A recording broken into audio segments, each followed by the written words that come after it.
VTV Ganesh గారి దగ్గర నుంచి ప్రభాస్ గారి కొన్ని సీక్రెట్స్ తెలుసుకుందాం ఇప్పుడు. సార్, మీకు గుర్తుందా ఆ రోజు మీరు సంక్రాంతికి వస్తున్న ఈవెంట్లో చెప్పారు, నేను ఒక యాంగిల్లో చూస్తే త్రిష మాదిరి ఉన్నాను అని. అది నేనే. అప్పుడు తెలియకుండా చెప్పాను. Good evening everybody. Raja Saab వచ్చేసారు. ఆయన అనదర్ 2 minutes లోపల వచ్చేస్తారు. ఈ సినిమా గురించి చెప్పాలి అంటే ముందుగా నేను ఒక మనిషికి థ్యాంక్స్ చెప్పాలి. బికాస్ ఆయన నాకు పర్మిషన్ ఇవ్వలేదంటే ఈ స్టేజ్లో నేను ఇప్పుడు ఉండను.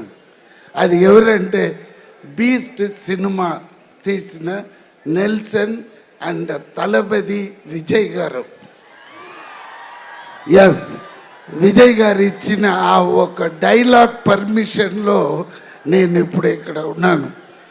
ఎవర్రా నువ్వు, ఇంత స్మార్ట్. అది ఒక్క డైలాగ్ అండి.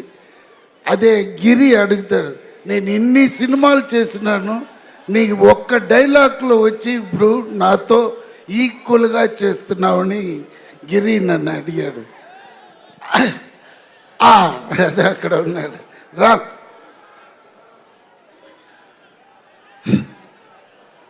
సో ఈ సినిమాలో చేసిన నేను ఒక్కరోజు 2 రోజు కాదండి, టోటల్లీ 55 days నేను ఈ సినిమాలో యాక్ట్ చేశాను. ఈయన కూడా ఉన్నాడు పక్కన.